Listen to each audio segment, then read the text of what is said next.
تحقیق اپنے شباب پر ہے کہ تشدد کے ایک واقعے سے ناراض ہو کر گاندھی جی اسے ختم کر دیتے ہیں. سارے کیے کرائے پہ پانی پھر جاتا ہے. انگریزوں کی حکومت کے اکھڑتے ہوئے قدم پھر جگ جاتے ہیں. جلد ہی سارے بر صغیر میں خوفناک فرقہ وارانہ فسادات شروع ہو جاتے ہیں اور ہندو مسلم اتحاد کا خواب ہمیشہ کے لیے چکنا چور ہو جاتا ہے. مسٹر جناح ایک بار پھر ہندوؤں سے مصالحت کی ناکام کوشش کرتے ہیں. بالآخر وہ اپنے مشہور 14 نکات پیش کرتے ہیں جو مسلم لیگ کا لائحہ عمل بن جاتے ہیں. 1930 میں الہ آباد میں مسلم لیگ کے سالانہ اجلاس کی صدارت کرتے ہوئے علامہ اقبال پہلی بار اپنے اس یقین کا اظہار کرتے ہیں کہ ایک علیحدہ مسلم ریاست ہی بر صغیر کے مسائل کا واحد حل ہے. اگلے سال دوسری راؤنڈ ٹیبل کانفرنس میں گاندھی جی بھی ہے اور علامہ اقبال بھی. اقبال بر صغیر میں علیحدہ مسلم ریاست کی بات کرتے ہیں مگر کانگریس کو ہندو اکثریت کا زوم ہے. وہ مسلمانوں کو الگ قوم ماننے اور ان کے حقوق کے تحفظ کی ضمانت دینے پر کسی طرح راضی نہیں. سن 32 میں چودھری رحمت علی پاکستان کا لفظ وضع کرتے ہیں اور سن 34 میں مسٹر جناح لندن سے واپس آتے ہیں اور اپنی زندگی مسلم لیگ کی تنظیم اور مسلمانوں کے حقوق کی جدوجہد کے لیے وقف کر دیتے ہیں. سن 37 میں مسٹر جناح کی صدارت میں مسلم لیگ کا پہلا اہم ترین اجلاس لکھنؤ میں ہوتا ہے. اس اجلاس میں لیگ مکمل آزادی کو اپنا نصب العین قرار دیتی ہے اور مسلم عوام کی سب سے بڑی نمائندہ جماعت بن جاتی ہے. اس اجلاس میں سردار اورنگزیب، نوابزادہ لیاقت علی خان، سی پی کے عبدالرؤف، مرزا ابو الحسن اصفہانی، حاجی ستار سیٹھ سبھی شریک ہیں. خواجہ ناظم الدین، نواب اسماعیل خان، سردار بہادر یار جنگ، نوجوان راجہ صاحب محمود آباد اور وہ سارے نئے پرانے رہنما جو آگے چل کر پاکستان کی تحریک میں حصہ لیتے ہیں اب مطلع سیاست پر پوری آب و تاب سے ابھرتے ہیں. مسلمان عوام اپنے مذہب اور تہذیب کے تحفظ کے لیے جوق در جوق مسلم لیگ کے رضاکار بنتے ہیں. مسلم لیگ کی حمایت میں مسلمان طلبہ کی تنظیم بھی قائم ہو جاتی ہے. یہ سب مسٹر جناح کی انتھک کوششوں اور رہنمائی کا نتیجہ ہے. قوم انہیں قائد اعظم کے خطاب سے سرفراز کرتی ہے. اب 1940 عیسوی ہے اور ہم آپ کو لاہور لیے چلتی ہیں جہاں مسلم لیگ کا وہ تاریخی اجلاس ہو رہا ہے جس میں قرارداد پاکستان منظور کی گئی. قائد اعظم اپنے خطبہ صدارت میں اس حقیقت کا اظہار کرتے ہیں کہ 1200 سال ایک ساتھ رہنے کے باوجود ہندو مسلمان ایک نہیں ہو سکے. ہر اعتبار سے ہندو اور مسلمان دو الگ قومیں ہیں. 23 مارچ کو قرارداد پاکستان شیر بنگال فضل الحق پیش کرتے ہیں اور چودھری قریب الزماں اس کی تائید کرتے ہیں. بر صغیر کے مسلمانوں کے 1 لاکھ سے زائد نمائندے متفقہ طور پر اسے منظور کرتے ہیں.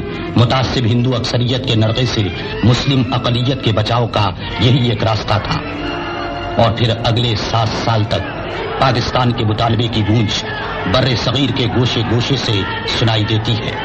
قائد اعظم ملک کے طوفانی دورے کرتے ہیں اور بر صغیر کے مسلمان پاکستان کے لیے ہر قربانی دینے کو تیار ہو جاتے ہیں.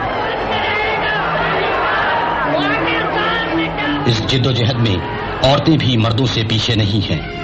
خواتین رہنماؤں میں بیگم شاہ نواز، بیگم لیاقت علی خان، بیگم عبداللہ ہارون، بیگم ہدایت اللہ، بیگم شمس النہار محمود، بیگم شائستہ اکرام اللہ آگے آگے ہیں. قائد اعظم اس تاریخی جد و جہد کی عظیم ترین علامت بن گئے ہیں. لیکن مسلمانوں کو پاکستان کے حصول میں ابھی بہت سے ہفت خوان طے کرنا ہے. ہندو کسی صورت اور بر صغیر کے مسلمان پاکستان کے لیے ہر قربانی دینے کو تیار ہو جاتے ہیں. اس جد و جہد میں عورتیں بھی مردوں سے پیچھے نہیں ہیں. خواتین رہنماؤں میں بیگم شاہ نواز، بیگم لیاقت علی خان، بیگم عبداللہ ہارون، بیگم ہدایت اللہ، بیگم شمس النہار محمود، بیگم شائستہ اکرام اللہ آگے آگے ہیں. قائد اعظم اس تاریخی جد و جہد کی عظیم ترین علامت بن گئے ہیں. لیکن مسلمانوں کو پاکستان کے حصول میں ابھی بہت سے ہفت خوان طے کرنا ہے. ہندو کسی صورت میں بر صغیر کی تقسیم کو گوارا کرنے پر تیار نہیں. وہ اپنی اکثریت کے زوم میں ہیں اور پورے بر صغیر کو اپنی اور صرف اپنی میراث سمجھتے ہیں. یہ ستمبر 1944 ہے. ایک معقولیت پسند کانگریسی رہنما راج گوپالاچاری مسلمانوں کے حق خود اختیاری کی حمایت کر چکے ہیں. اسی بنا پر گفتگو شروع ہوتی ہے. گاندھی جی متحدہ ہندوستان پر اڑ گئے ہیں اور قائد اعظم پاکستان کے مطالبے پر جمے رہتے ہیں. ہندوؤں اور مسلمانوں کے راستے واضح طور پر الگ الگ ہو چکے ہیں. وائسرائے شملے میں رہنماؤں کی کانفرنس طلب کرتا ہے۔ پنڈت نہرو ہر حالت میں کانگریس کے مسلک کی جنبداری کرنے آئے ہیں۔ ماسٹر تارا سنگھ سکھوں کے نمائندے ہیں اور قائد اعظم یہ عزم لے کر آئے ہیں کہ پاکستان کا اصول منوائے بغیر کوئی سمجھوتا نہیں کریں گے۔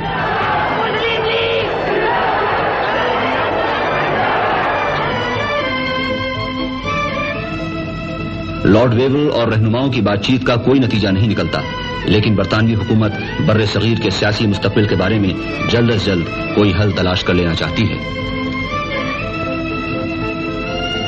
چنانچہ ویول عام انتخابات کا اعلان کرتا ہے اور لیگی رہنما مسلم رائے عامہ کو پاکستان کے لیے ہموار کرنے نکل کھڑے ہوتے ہیں۔ ان میں چودھری خلیق الزماں اور نواب اسماعیل خان،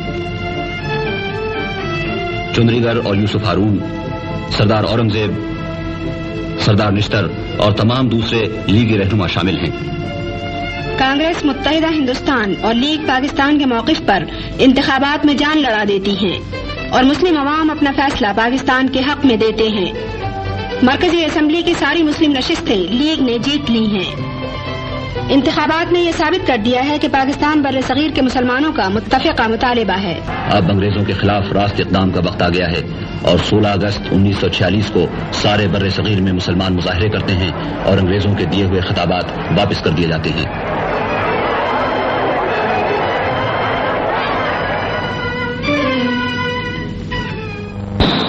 حالات کو سنبھالنے کے لیے حکومت برطانیہ لندن میں کانفرنس بلاتی ہے۔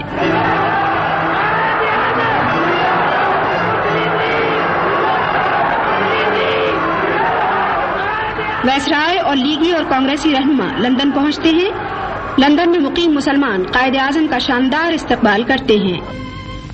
I am on my mission and I can tell you nothing about the present. That's all I can say. Thank you.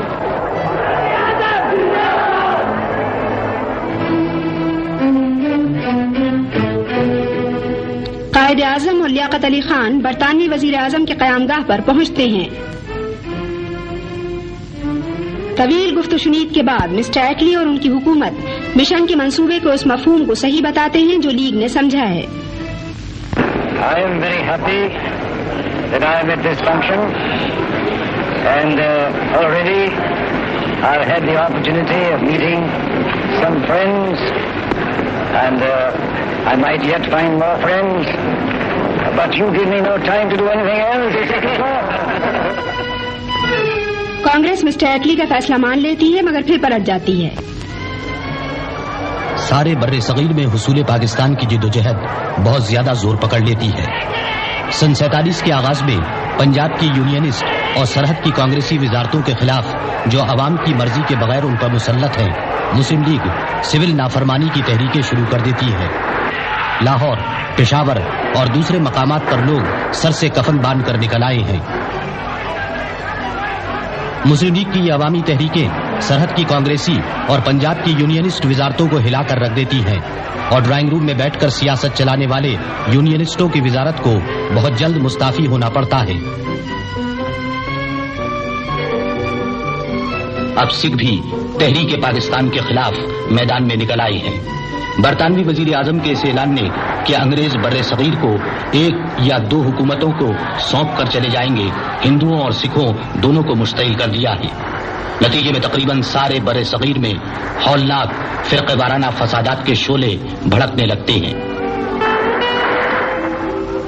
فرقہ پرستوں کے جنون نے صدیوں کی ہمسائیگی اور انسانیت کی دھجیاں اڑا دی ہیں۔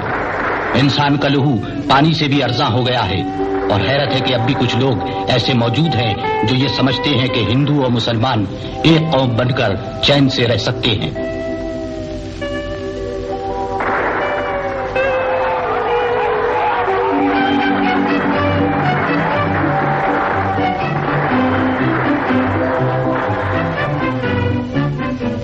مارچ 1947 میں لارڈ ماؤنٹ بیٹن وائسرائے بن کر آتا ہے۔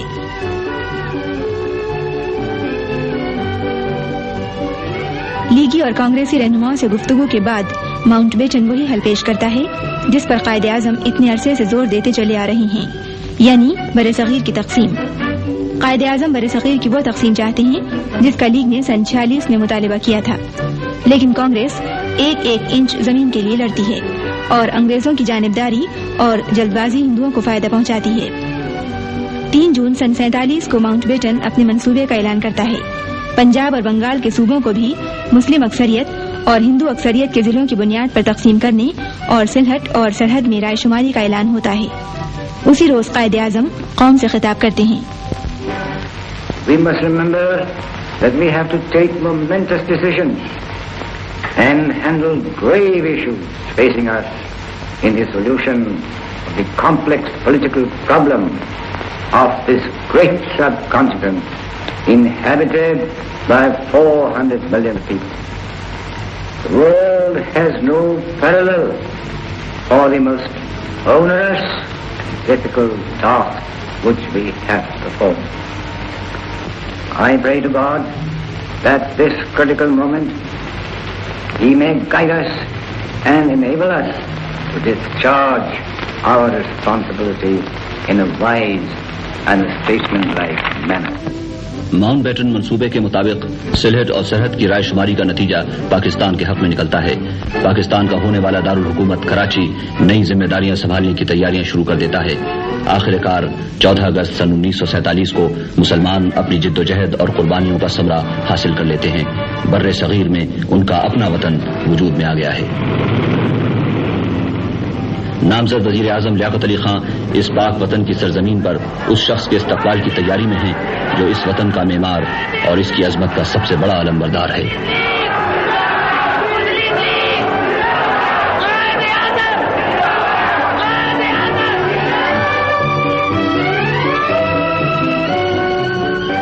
قائد اعظم پاکستان کے سربراہ مملکت کا عہدہ سنبھالتے ہیں۔ لیاقت علی خان وزارت عظمیٰ کا حلف اٹھاتے ہیں اور ان کے بعد دوسرے وزراء کی باری ہے۔ The life and the property and the religious belief should be fully protected by the state at any cost. My guiding principle will be justice, fair play, and complete impartiality in the discharge of my duty.